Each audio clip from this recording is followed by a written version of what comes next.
बच्चों, ये पहली बूंद इसके रचयिता हैं हमारे बाल साहित्यकार गोपाल कृष्ण। इन्होंने बड़ी ही खूबसूरती से वर्षा ऋतु की जो खूबसूरती है वो इस कविता में दर्शाई है। ठीक है, हम यहाँ सारांश की कड़ी चर्चा कर रहे हैं। क्या करें, वो बताते हैं जब वर्षा ऋतु का पहला दिन पावस, ठीक है, तो पहली बूंद धरा पर है, मतलब जब बारिश शुरू होती है। अभी देखो बारिश आगे हटी है, कितना प्यारा मौसम हो गया। गर्मी के बाद एकदम से जब बारिश आती है मन को शांति मिले। तो जब पहली बूंद धरा पर है तो अंकुर फूट पड़ा। अंकुर अर्थात जो बीज था उसका अंकुरित होना, ठीक है, जो बीज हम डालते हैं वो अंकुरित हुआ, बारिश की बूंद उस पर पड़ी तो धरती में जो बीज थे वो फूट पड़े। किस लिए फूट पड़े कि आगे भविष्य में जाकर वो पौधा बने। तो नए जीवन ने अंगड़ाई ली, अर्थात एक नया जीवन बनने के लिए पैदा हुआ। ठीक है ना, जब बूंद पड़ी है ना, तो जो वो बीज था उसमें अंकुर फूटा, धीरे धीरे फूल फल लगे और एक नए जीवन ने अंगड़ाई की। जब तक वो बीज मिट्टी में था वो कुछ नहीं, ठीक है।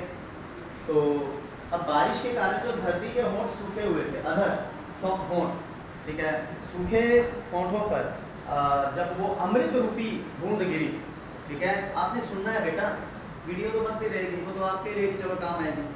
तो वो अमृत समान जो बूंद है, ठीक है, वो गिरी तो जो वो वसुंधरा जो धरा है, ठीक है, तो वो रोमांचपूर्ण हो गई, ठीक है। तो उसमें कह लो कि एक अलग सी ही खुशी आ गई और वसुंधरा की रोमावली सी हरी दूब कुल की मुस्कान। तो वसुंधरा जो धरा बहुत खुश हुई, तो जो हरी घास ऐसा लगा वो भी बहुत मुस्कुरा कर कुल के खुश हो रही।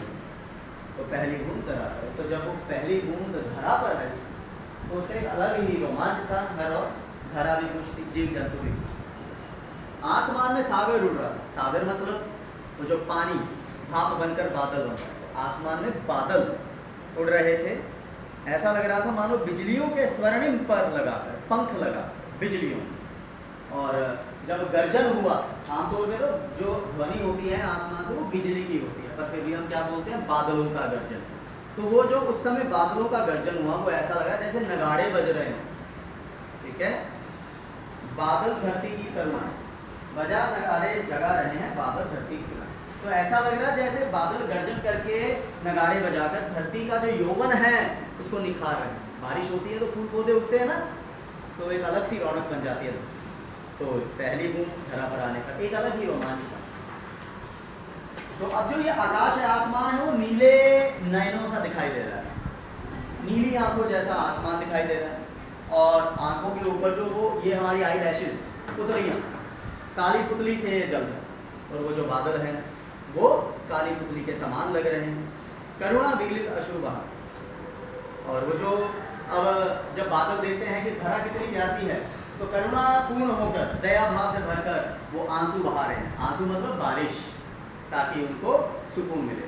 धरती की चिर प्यास बुझाई, और धरती की बहुत समय पुरानी जो प्यास थी वो बादल बुझा रहे हैं। और जो धरती जो बूढ़ी लग रही है, एक बूढ़ी औरत के समान जो वो धरती है, ऐसा लग रहा है वो फिर जवान होने को बेचैन है, ठीक है।